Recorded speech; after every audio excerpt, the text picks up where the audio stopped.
What is it like to be a zombie? First, imagine a hot, humid summer night. You've worked all day and are finally off work, dozing off on the bus. All you want is to get back to your room and rest in bed. When you get off, you hop and jump to avoid the puddles while holding an umbrella.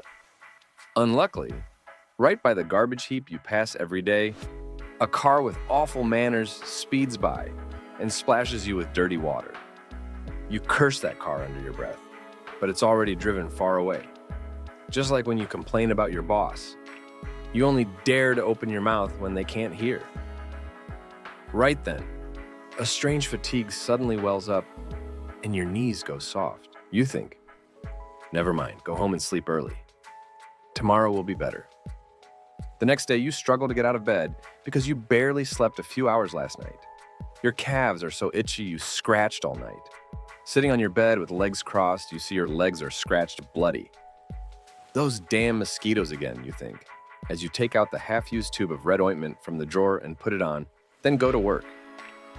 Of course the ointment works. The next few days, nothing seems off. You even feel more energetic than before. Until 5 nights later, walking down that same worn street, your eyes casually sweep over the small beef shop on the sidewalk. Your gaze uncontrollably focuses on a bright piece of beef, lingering for a few seconds, when your body suddenly convulses out of your control and your legs take 2 uncontrolled steps in that direction. Facing the shop owner's eager gaze, the thought of your triple-digit bank account balance suddenly brings you back to clarity. You violently slap yourself, then quickly flee the scene. About a week later, the whole city is filled with death and destruction, and you walk back into that small shop, taking a huge bite out of a bright piece of beef, never coming back out again. Although this is a fictional story, this is also the most likely reason humans could become zombies: fungus. You would gradually lose control of your body as the fungus takes over, eventually becoming a corpse filled with fungus. The craziest thing is, until actual death, your brain would remain lucid. You'd be like a powerless bystander, watching your body do all those disgusting, absurd, horrifying things until collapse. Next, I'll explain the zombie mutation process in the show Survivors by referencing a real example of a cordyceps fungus infecting ants. I have to say, of all methods of controlling a body, the fungus chose the most terrifying. If you were an ant, this would be the most hopeless way to die, more cruel than any human torture.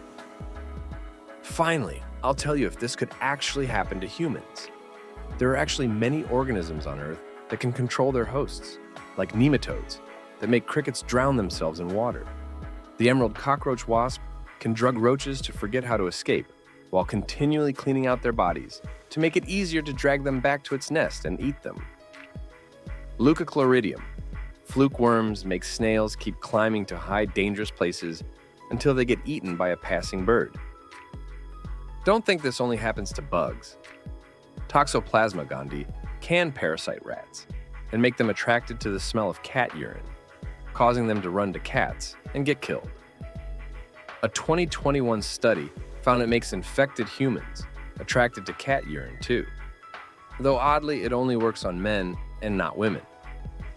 But if you think carefully, can you really call what these parasites do turning their host into a zombie? The answer is no. They just make the host lose control of their senses. After all, some drunk people also go into traffic, but no one considers that zombie behavior, right? Talking it through, the infection on Earth most similar to zombies is fungus. As you see, this cricket looks normal except for the white butt. Flip it over. Its entire abdomen is completely stuffed full of fungal spores. Do you think the cricket is dead? No, it's not only alive, its brain doesn't even realize anything's wrong. It keeps flying around, helping the fungus spread its reproductive spores everywhere. So why doesn't the cricket's brain notice it's sick? Because at the same time, the fungus releases psychedelic chemicals that give the cricket the illusion it's very strong and healthy. Only an infection like this could truly lead to a zombie crisis in humans. Finally, the zombie mutation inspiration in the TV show The Last of Us comes completely from a real process of cordyceps fungus infecting ants. I found a paper by a female scientist documenting the discovery of this infection process. It has 4 stages. First, like the intro story, the cordyceps fungus possibly showers its powdery spores down from trees into dirty water. Then, when the ant touches the water and gets spores stuck to it, the spores secrete enzymes to break down the ant's exoskeleton and enter its body.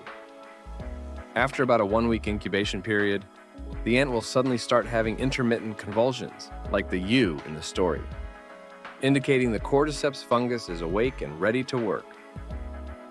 Next is stage 1 of the infection, the runner. In shows, the virus host really likes running around, is very manic, then gradually loses ability to speak clearly until entirely mute. For ants, that means it can't communicate with its colony members anymore and becomes mute. Stage 2, roamer. Infected people wander away from companions with fungal growths all over their bodies. In real life, the fungi are smarter. They make the ant leave the colony, but don't damage its exterior shell yet, because they still have use for the body. Stage 3, seeker. In shows, infected seek prey by sound, which is how most zombie fictions portray it.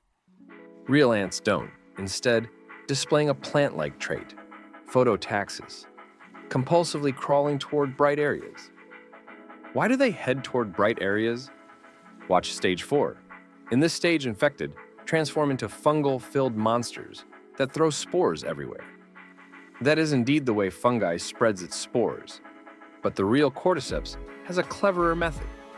It controls the infected ant by phototaxis to find a north-facing leaf 25 centimeters off the ground in a 20-30 degree humid 94-95% area beside the colony trail at noon when sunlight is strongest.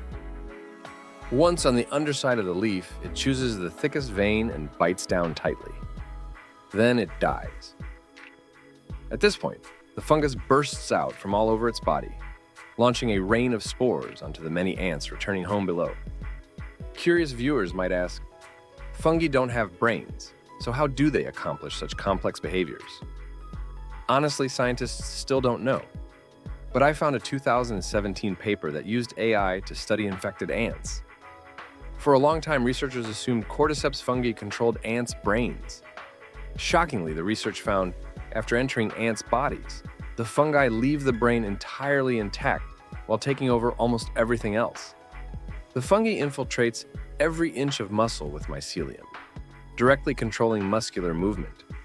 It also reinforces structurally vulnerable areas as needed, so the ant reaches its destination.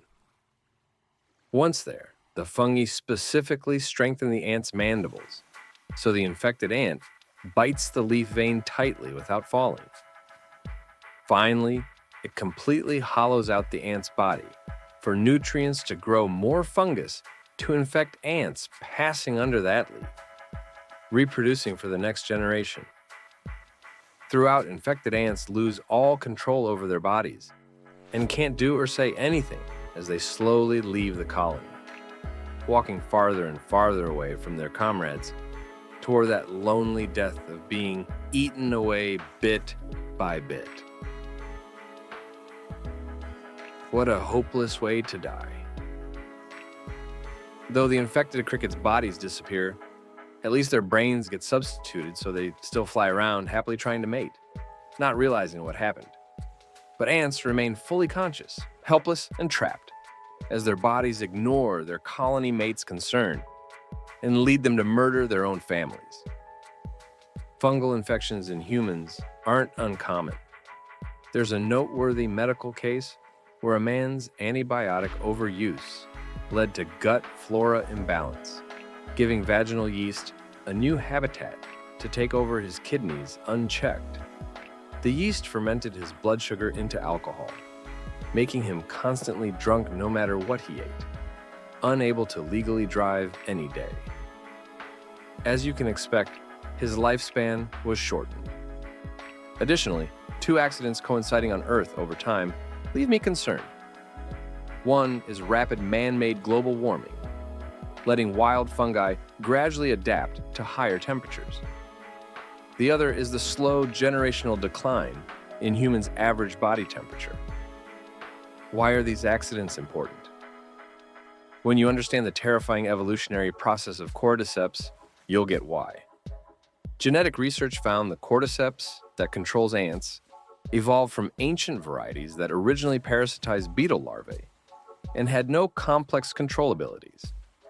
They simply ate larvae from inside, reproduced, and that was it. So cordyceps and its varieties can already parasitize many insects, even other fungi like truffles. But only in ants did they evolve these elaborate control behaviors. Why? Ants have complex social behaviors and isolate, expel, even kill infected nestmates. Meaning fungus can hardly utilize ants to spread spores using normal methods. So what can be done? Only zombifying ants forces them out of the nest on suicidal missions explicitly meant to massacre their former nestmates, so rain spores, on their antennae. And I'm concerned ants are becoming stepping stones, training fungi in societal control techniques. What's the ultimate achievement walking that path? Naturally, mastery over the globally dominant species, with the most complex social behaviors, humans. Elon Musk recently said carbon-based creatures like humans could just end up being boot programs for silicon-based life, simply activation keys for AI. Fungus has massive potential. As Earth's chemical factories, they synthesize various compounds like psychedelics.